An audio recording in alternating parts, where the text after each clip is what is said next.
cette petite séquence vidéo, au cours de laquelle nous allons reparler de la théorie du nombre de chrétiens. Voilà, donc je vais en parler, euh, comme j'en ai fait avec la théorie des cheveux. Alors, je vais d'abord lire le titre. Le christianisme, l'islam et le changement de nom. Le changement de nom vont sauver l'Afrique. Et je vais même ajouter la diaspora va sauver l'Afrique. La diaspora du continent américain, les Noirs qui sont là-bas, vont sauver l'Afrique. Mais en fait, je ris. Je ris les deux derniers. Le changement de nom et puis la diaspora. Je ris les deux là. Moi, ce dont je suis convaincu, c'est que quand les Africains auront les cheveux, auront la culture de la taille des cheveux. Voilà. Et quand les Africains n'auront plus de débat sur l'islam et le christianisme, donc ils vont plus dire que ça c'est la religion des Blancs, les religions importées. C'est là où l'Afrique va se développer. Voilà. Moi, c'est ça. Quand les Africains auront la culture des cheveux, moi, c'est surtout les cheveux. La barbe, c'est bien pour la santé, la barbe. La santé du corps. Bon, mais c'est pas, regardez, tous les pays les plus forts, au minimum, ont des cheveux. Donc, le minimum, ce sont des cheveux. Maintenant, si on peut ajouter la barbe, tant mieux. Parce que la barbe, c'est quand vous êtes en guerre. Quand vous sentez que vous êtes en conflit, dans une situation conflictuelle, gardez la barbe et la moustache. Avec le temps, ça va porter du fruit. Vous voyez, comme Zelensky. Zelensky, avec le temps, vous voyez sa barbe. Au début, la Russie est arrivée jusqu'à Kiev, n'est-ce pas? Au début. Mais avec le temps, la Russie a reculé. C'est la barbe de Zelensky. Mais quand vous êtes dans un conflit, regardez les Iraniens. Les Iraniens, ils ont la barbe, n'est-ce pas? Cheveux, barbe, mais la barbe. Ils sont en conflit depuis 45 ans, depuis 77, n'est-ce pas? Ils tiennent. Voilà, donc le minimum pour moi, ce sont les cheveux. Le minimum. Quand les Africains auront la culture, les hommes africains auront la culture du cheveu, qui vont plus passer tout leur temps à se raser, surtout l'élite, les cadres. Et quand on n'aura plus des débats du genre, l'islam, le christianisme sont des religions importées, c'est des religions des autres.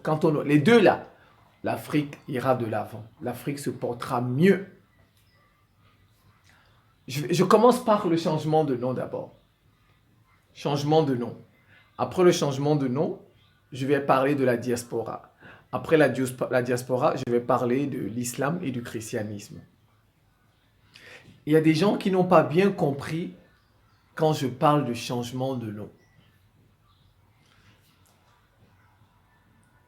J'ai dit, moi, ils n'ont pas compris ce que je dis. Je suis encore navré. J'ai dit, c'est l'intention. Pourquoi les gens changent-ils de nom? C'est ça. C'est l'intention. Je ne suis pas contre le changement de nom. Je ne suis pas contre l'ajout du nom. Vous pouvez même ajouter un autre nom. Par exemple, si vous vous appelez, je donne un exemple, Simon Paul simplement, vous pouvez ajouter Mobutu à côté. Il n'y a pas de problème. Voilà. Je ne suis pas contre le changement de nom. Je ne suis pas contre l'ajout d'un autre nom. Je ne suis pas contre. J'ai dit c'est le dessein, c'est l'intention. Pourquoi le fait-on? Pourquoi change-t-on de nom? C'est le pourquoi là qui conduit à l'échec. Je donne encore 2 exemples. Je donne 4 ou 5 parce qu'ils n'ont pas compris. Mobutu Sese Seko a changé le nom du pays. Il a changé son propre nom et il a invité tous ses concitoyens à changer de nom. Pourquoi? Mobutu a pratiqué ce qu'on appelle l'authenticité.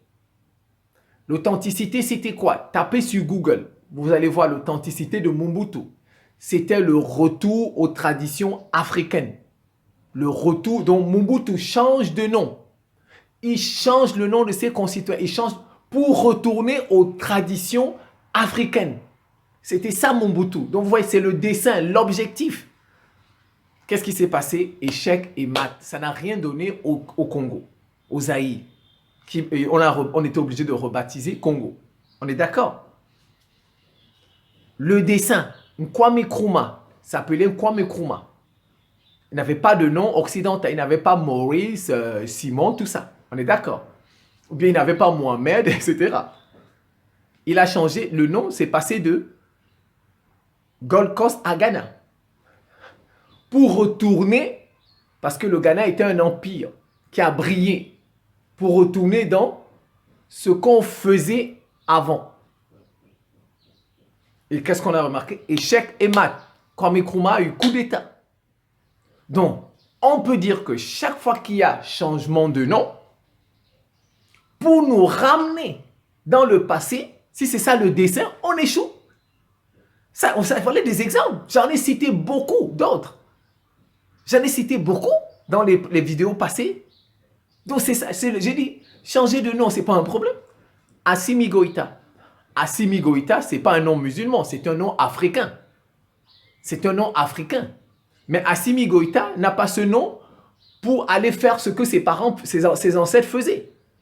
Assimi Goïta est musulman. Vous l'avez vu, tout ce temps-ci, il va à la mosquée. On a même failli le poignarder une fois à la fête lorsqu'il était à la mosquée. Vous voyez, Assimi Goïta n'a pas changé de nom. Non, il n'a pas changé de nom. C'est son nom depuis. Mais il n'a pas un nom africain pour faire ce que ses parents faisaient. C'est ça l'objectif. On change de nom, pourquoi? Si c'est pour ramener dans le passé, si c'est pour pratiquer ce que nos ancêtres... Mobutu et Kwame Nkrumah nous montrent qu'il y a échec. Et tous ceux qui ont fait pour cette intention-là, pour ce dessin, ont échoué. Vous n'allez pas me donner un exemple. Vous ne pouvez pas me citer un exemple d'homme, de pays, qui a changé de nom, dont l'intention était de retourner dans les traditions et qui a gagné. Il n'y en a pas. Il n'y a pas un exemple.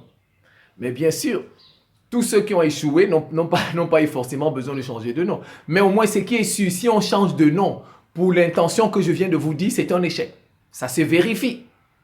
Ça se vérifie. Si c'est pour retourner dans les traditions, si c'est pour l'athéisme, si c'est pour comme le Mathieu Kéréko avec le Bénin, c'est un échec. Ça se vérifie. Bon, maintenant, tous ceux qui échouent, n'ont pas forcément changé de nom. Voilà. Mais ce qui est certain, tous ceux qui changent de nom pour les traditions africaines, pour l'athéisme, échouent. Ils échouent. Voilà des exemples. Je vais donner un exemple.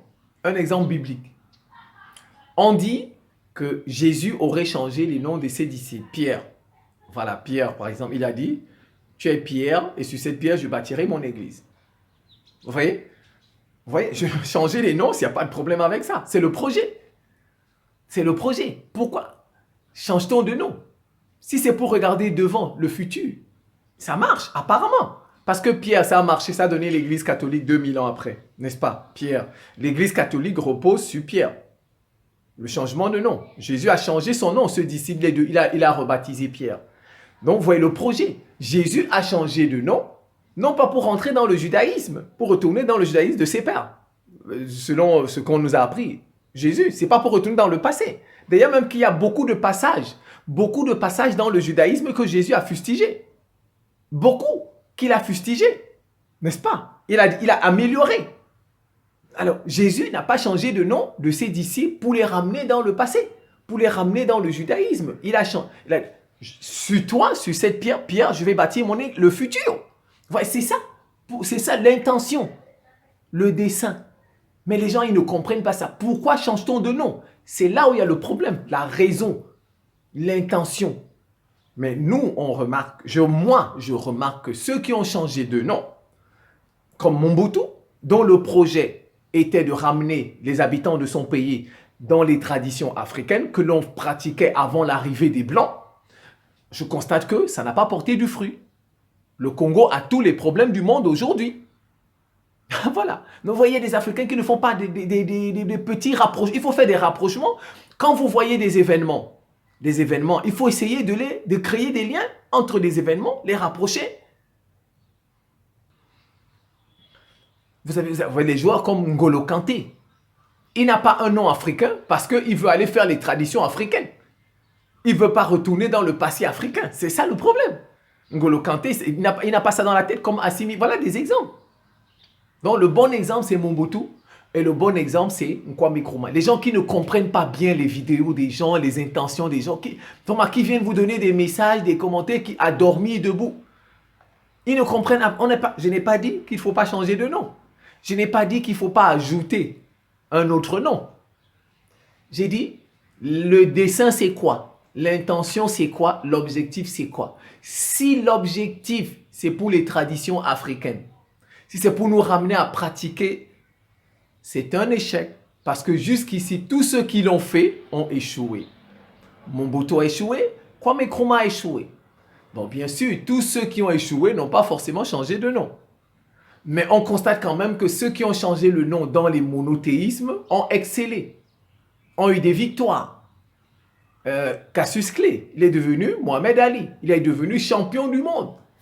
Vous ne pouvez pas me citer quelqu'un qui a changé de nom dans le sens du passé, qui a réussi tous ses projets, qui a réussi, qui a transformé des pays. Il n'y en a pas. Qui a réussi tous ses projets. Il n'y en a pas. Citez-moi quelqu'un qui a changé de nom dans le sens que je vous ai dit pour nous ramener à pratiquer les pratiques de nos ancêtres, qui a réussi son projet. Citez-moi un. Il n'y en a pas. Voilà. Alors donc, passons à la diaspora. Il y en a qui, par exemple les Marcus Garvey, prônaient le retour de tous les Noirs. Bon, on comprend. Quand un peuple souffre, il a toujours envie de fuir. C'est normal. Il a envie de fuir. Vous voyez, les Marcus Garvey, par exemple, ont prôné le retour des Noirs du continent américain en Afrique. Bon, mais ça n'a pas marché. Mais ça se comprend. Quand un peuple souffre, il a envie de fuir. Vous voyez, c'est comme les migrants. Un migrant, il est dans son pays, il n'a pas de travail, il trouve que ça... Vous voyez, c'est normal. Vous voyez, les Juifs, le seul peuple, mais du moins ce siècle qu'il a fait volontairement, c'est les Juifs, Israël. Ils ont été, on va dire, persécutés en Europe. Ils sont retournés, leur soi-disant terre. Ils disent que c'est leur terre. Voilà. Ça, c'est pas moi. Je ne suis pas là pour dire c'est vrai ou c'est pas mon problème. Je prends juste les faits. Voilà. Ils sont retournés, ils disent que c'est leur terre. Vous voyez le retour sur la terre des ancêtres, de leurs ancêtres, disent-ils. Mais vous voyez que ça ne marche pas parce que tous les jours, ils sont en guerre. Donc, ils n'ont pas la paix. Ils n'ont pas la paix.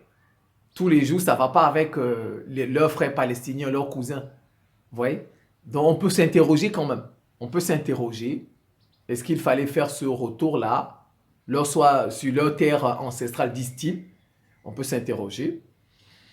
Bon, mais je pense qu'il y a aussi de la géopolitique là-dedans. Ce sont les Occidentaux qui ont fait retourner Israël là-bas parce qu'ils voulaient avoir un œil au Proche-Orient. Voilà, ils voulaient regarder le Proche-Orient. Comme vous voyez, ils ont des bases militaires partout, en Asie, voilà, ils ont des bases. Voilà. Donc, c'est les Occidentaux qui ont fait. Certes, ils ont profité de la persécution des Juifs et de leur volonté à retourner. C'est pourquoi ils ont facilité. Ils ont facilité le retour d'Israël. Voilà, donc ce sont les Occidentaux, avec notamment la déclaration de Balfour. Ils ont facilité la création de l'État d'Israël. Pour leurs intérêts. Pour leurs intérêts. Et heureusement, je vais dire pour eux, leurs intérêts ont coïncidé avec la volonté des Juifs, leur volonté à retourner sur la terre de leurs ancêtres, comme ils le disent. Voilà, c'est ça. Mais bon, c'est le seul exemple que nous avons ici.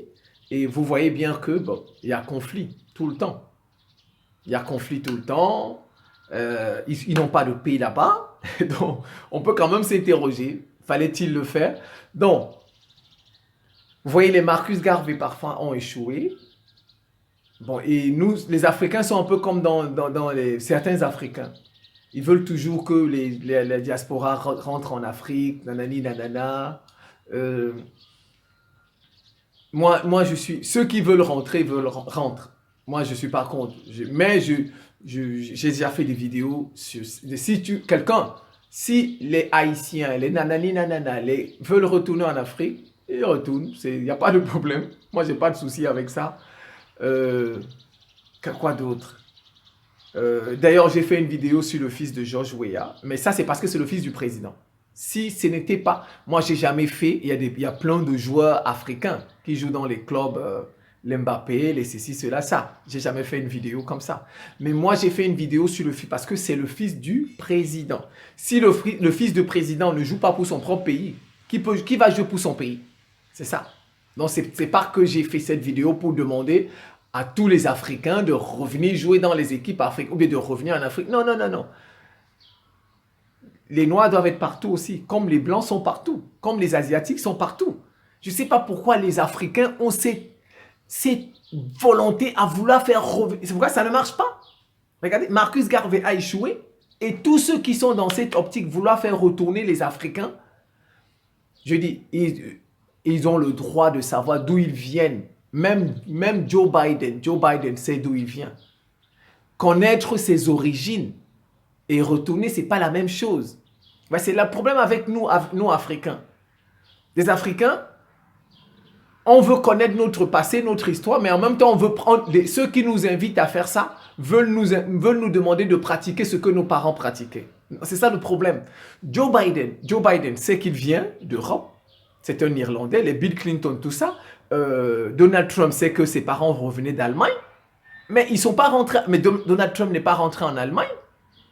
Vous voyez, il n'est pas rentré en Allemagne. Connaître, nous enseigner les humanités classiques africaines, c'est important. Connaître notre passé, que nous avons un passé antique, nous avons un passé brillant. Mais ça ne veut pas dire que nous devons aller pratiquer ça. Vous voyez, il n'y a qu'en Afrique où vous voyez des gens. Je vous dis, si Elon Musk était noir, si Elon Musk était noir, il y a beaucoup d'Africains qui auraient demandé à Elon Musk de revenir en Afrique. Beaucoup. Bon, mais, je ne sais pas, il est blanc, il est africain, il est sud-africain, Elon Musk. Son papa est sud-africain, c'est sa maman qui est canadienne. Bon, mais vous voyez, les blancs n'ont pas ce problème.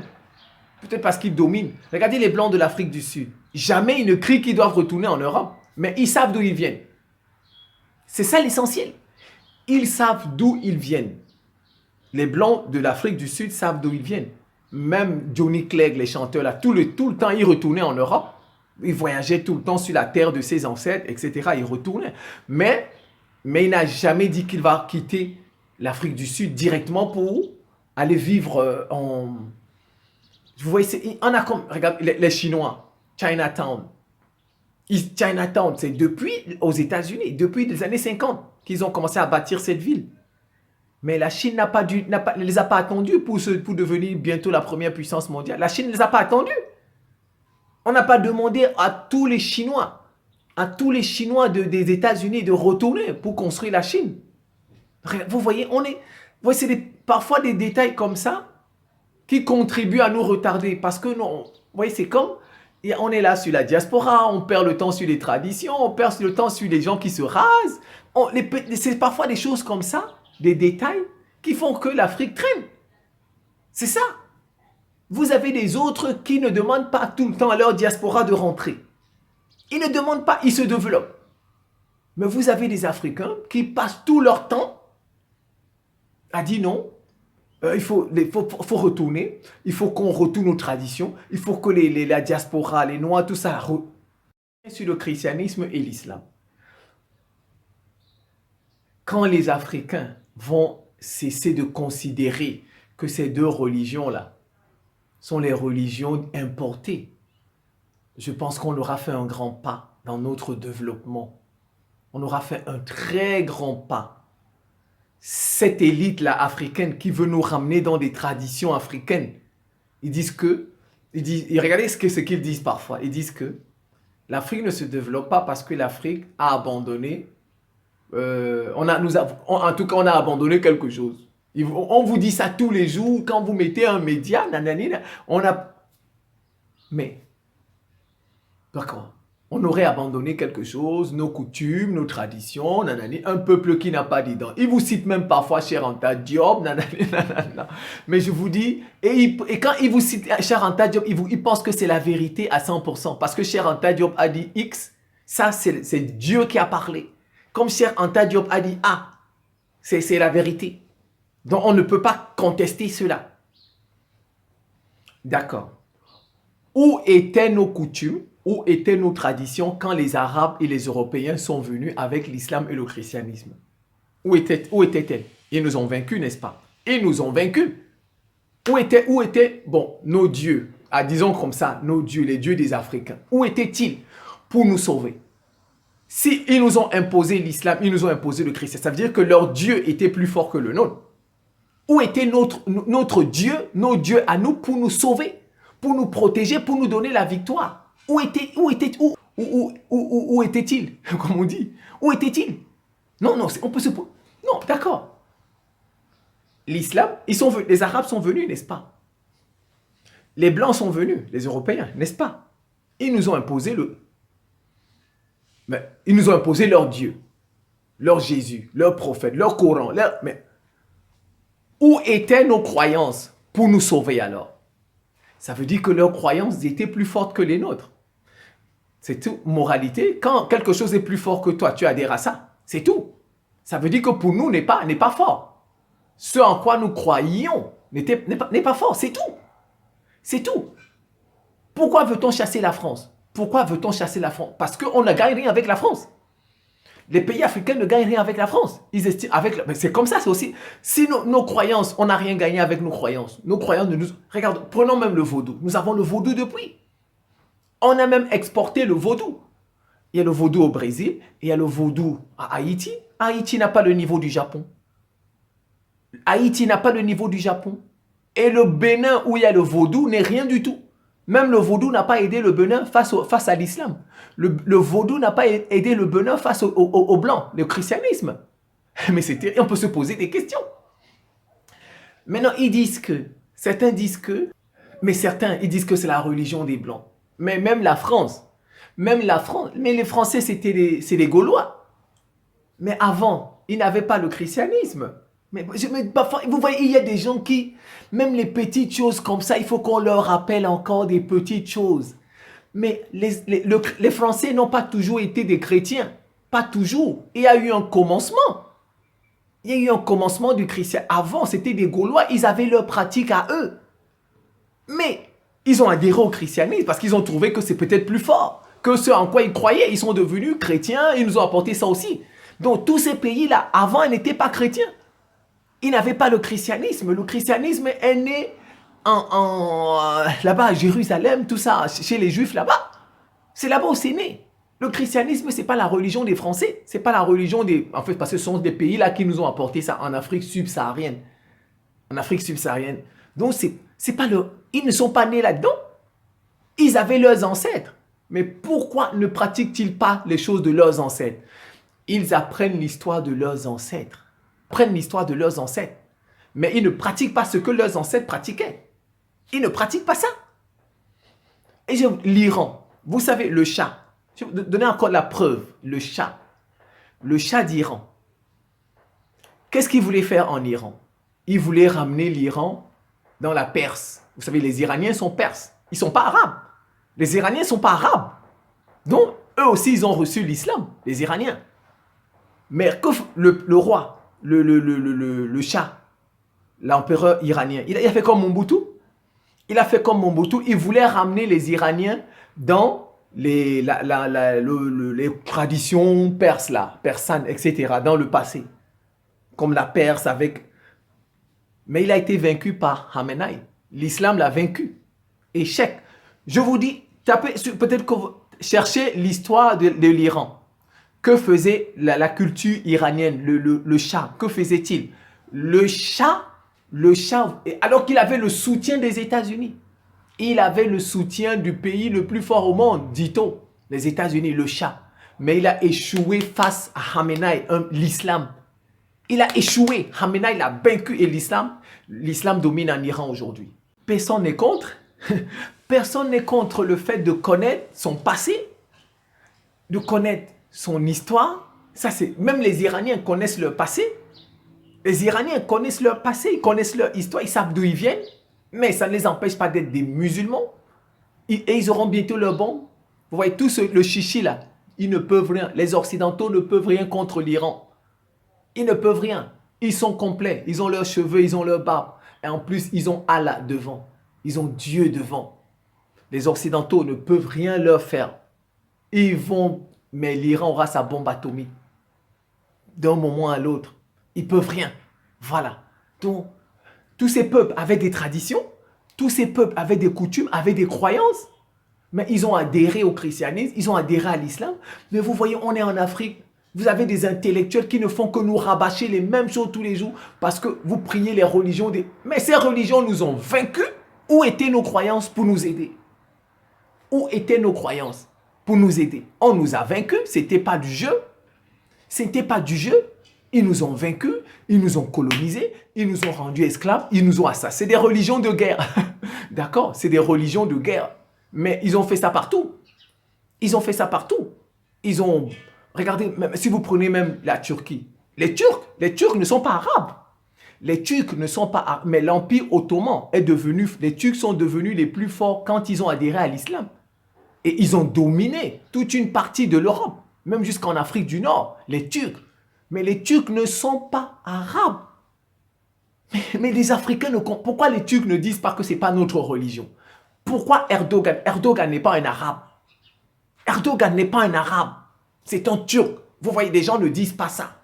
Mais il n'y a qu'en Afrique où des gens passent tout leur temps à dire c'est pas notre religion, c'est la religion des... On va creuser tout le temps notre tombe. Tout le temps notre tombe, on n'avancera pas. Tant qu'on sera dans cette logique-là, on n'avancera pas. Donc, vous pouvez être contre l'islam, mais ne demandez pas aux gens de ne pas prier. Faites comme la Chine. La Chine est athée. Mais la Chine n'empêche pas les gens de prier. La Chine ne répand pas son communisme. Voilà le bon comportement. Donc il faut, les Africains là par exemple qui sont contre le christianisme, les Africains qui sont contre l'islam, c'est votre droit. Mais n'allez pas en croisade contre l'islam et le christianisme. Vous serez vaincus. N'allez pas en croisade. Faites comme la Chine. La Chine est athée, mais la Chine n'empêche pas les gens de prier. La Chine n'empêche pas ne répand pas son athéisme. Donc, elle ne va pas dans tous les pays dire devenez communiste. Vous voyez, ça va, la Chine, ça va. Gardez votre athéisme pour vous. Gardez votre communisme pour vous. Critiquez le christianisme, l'islam comme vous voulez, mais ne cherchez pas à changer les gens. Allez, mais si vous changez, c'est quand vous touchez à l'autre que Jésus va vous montrer, ou le prophète. Parce que c'est Jésus que vous allez rencontrer, ou le prophète, et ça va faire mal. Nietzsche, c'est son exemple. Karl Marx sont des exemples. Ça va faire mal. L'URSS, c'est un exemple. L'URSS est tombé. Ils étaient athées, mais aujourd'hui, ils sont chrétiens.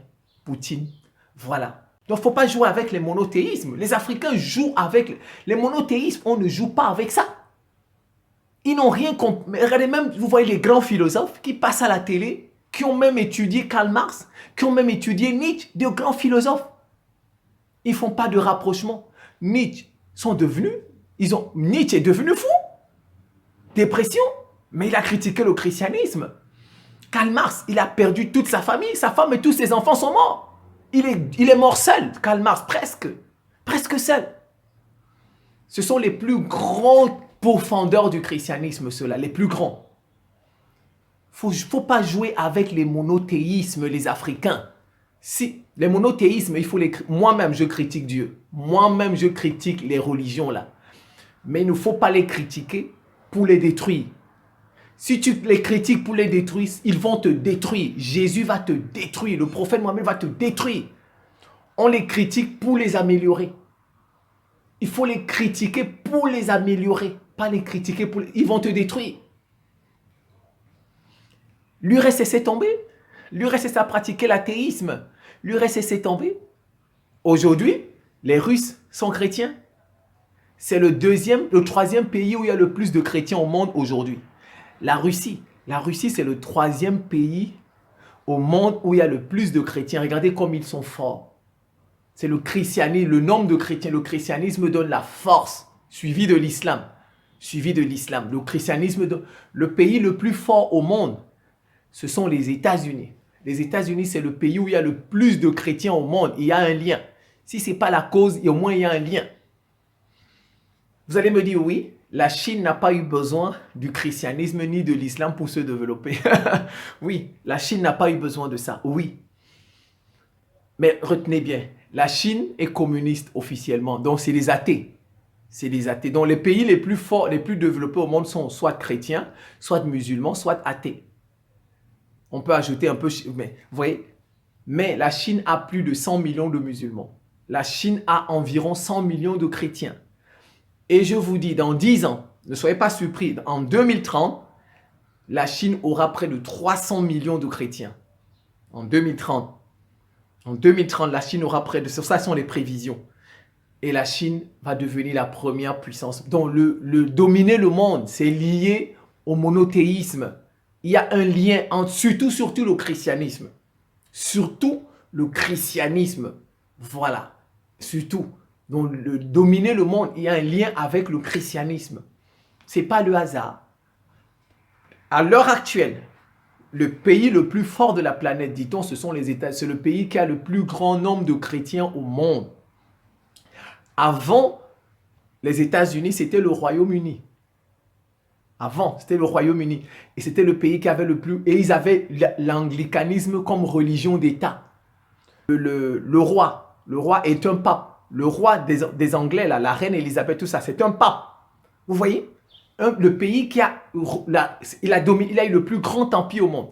Mais aujourd'hui, par exemple, regardez, les Britanniques, ils tombent. Ils sont à 46%. 46% de Britanniques sont chrétiens. Il y a même plus de chrétiens en Inde qu'en Grande-Bretagne aujourd'hui. Et l'Inde les a dépassés. L'Inde les a dépassés. Regardez, l'Inde a dépassé le Royaume-Uni. Il y a plus de chrétiens. Au Royaume-Uni, le dernier recensement qu'ils ont fait, ils ont dit la population, deviennent de plus en plus athées. Voilà, ils sont de plus en plus athées en Occident. Donc, ils sont à 46%. Il y a 46% de chrétiens au Royaume-Uni. Et regardez, l'Inde aujourd'hui les a dépassés. Si vous allez vérifier les chiffres, le nombre de chrétiens en Inde, il est soit égal ou bien il dépasse le nombre de chrétiens au Royaume-Uni. Même chose avec le Brésil. Le Brésil dépasse le Portugal. Le Brésil dépasse le Portugal. Le nombre de chrétiens au Brésil dépasse le nombre de chrétiens au Portugal. Même chose avec le Mexique. Le nombre de chrétiens au Mexique dépasse le nombre de chrétiens en Espagne. Et le Mexique dépasse l'Espagne aujourd'hui. Les pays comme l'Argentine, comme majorité, voilà, sont en train de dépasser l'Espagne. Vous voyez, il y a un lien. Donc, si le nombre de croyants diminue chez vous, vous tombez. Et où le nombre de croyants va progresser, le nombre de croyants dans les monothéismes, c'est-à-dire surtout le christianisme, accessoirement l'islam, deuxièmement l'islam, mais surtout le christianisme. La Chine, je ne serai peut-être pas là, l'Occident va m'éliminer bientôt, mais franchement, ceux qui seront là, ils vont vivre un événement formidable parce qu'ils vont voir comment les États-Unis vont devenir deuxième puissance mondiale. Voilà, ils verront ça. C'est un basculement. Dans 10 ans, ce sera un basculement. Dès que la Chine va atteindre 300 millions de chrétiens, la Chine sera le pays au monde où il y a le plus grand nombre de chrétiens et la Chine va dominer. Donc, que les Africains comprennent ça et qu'ils cessent de nous dire que la faute, c'est parce que nous sommes dans les... Dieu est esprit. Dieu n'a pas de couleur. Dieu est esprit. Voilà. Vous avez déjà vu votre âme, votre esprit. Vous avez déjà vu ça, l'air là qui sort. Vous avez vu ça? Dieu est comme ça. Dieu est comme ça, on ne voit pas ça.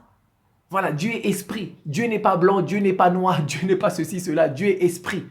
Et cessez de nous dire que c'est des religions importées, c'est des religions... Même ceux-là, ce n'était pas leur religion. Les Iraniens sont perses. Ils ne sont pas arabes. Pourquoi ils ne rentrent pas dans leur religion? Je vous dis, Hamenaï a battu le chat. Voilà des exemples. Il faut que les Africains comprennent des choses comme ça. Et qu'ils cessent de nous rabâcher tradition. Il faut retourner dans... Au contraire, ça va nous faire perdre du temps.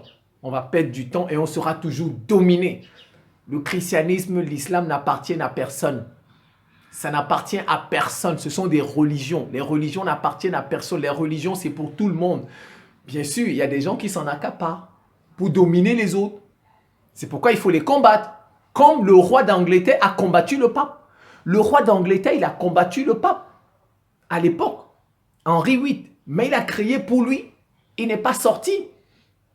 Le roi d'Angleterre n'a pas dit « je vais retourner dans les traditions de mes ancêtres ». Mais les Anglais avaient aussi des traditions. Donc vous voyez, il y a des gens dans les religions qui s'accaparent de la religion pour dominer. Et ce sont eux qu'il faut combattre. Ce sont eux qu'il faut combattre. Voilà, il faut les combattre. Mais les combattre, critiquer même la religion, mais tout en restant dedans. Soit en créant son courant, comme par exemple Simon Kibangu l'a fait au Congo, comme au Sénégal, Amadou Bamba l'a fait, le mouridisme, ainsi de suite. Voilà. Mais il ne faut pas critiquer pour chercher à les détruire. Ils vont vous détruire. On ne joue pas avec le christianisme, on ne joue pas avec l'islam. On ne joue pas. Et je vous mets au défi, la Chine est communiste. Ce sont des athées. Mais si la Chine répand son système politique à travers le monde, la Chine va tomber. Comme l'URSS est tombé. Ça, c'est la énième fois que je le dis. Et la Chine va damer le pion aux États-Unis dans 10 ans. Parce que d'ici 10 ans, ils auront près de 300 millions de chrétiens. Ça va dépasser le nombre de chrétiens aux États-Unis. Aux États-Unis, ça recule. Il y a de plus en plus d'athées là-bas. Les athées. C'est ça, vous voyez, l'Occident tombe. L'Occident est en train de tomber parce que l'Occident recule sur le plan de la religion. Il recule. Voilà, ils deviennent de plus en plus Sodome et Gomorre. Voilà, ils se sodomisent, ils se gomorisent. Voilà, ils deviennent de plus en plus Sodome et ils reculent. Il y a de moins en moins de chrétiens là-bas. Donc, ça cause leur chute. Donc, dans 10 ans, au plus, minimum c'est 10 ans. Minimum, c'est 10 ans. La Chine sera la première puissance mondiale dans tous les domaines. Parce que son nombre de chrétiens va atteindre 300 millions. Ils auront plus de chrétiens que les États-Unis. Tout ce que les États-Unis peuvent faire, c'est créer maintenant un État avec le Canada pour prolonger cela. Mais c'est peine perdue parce que en Chine, c'est des milliards. C'est 1 milliard d'habitants. Donc, il y a plus de gens qui vont devenir chrétiens et musulmans là-bas qu'en Occident. Il y a la Chine et l'Inde, vous voyez. Parce qu'il y a beaucoup de gens qui vont gagner là-bas, qui vont devenir chrétiens, devenir musulmans. Donc, le monde, c'est là-bas maintenant. La domination du monde, c'est en Asie. Ça se jouera entre la Chine, d'abord la Chine et ensuite peut-être l'Inde. Voilà, donc je pense que je vais m'en tenir là. C'est la fin de cette petite séquence vidéo. Je vous remercie pour votre attention et à très bientôt.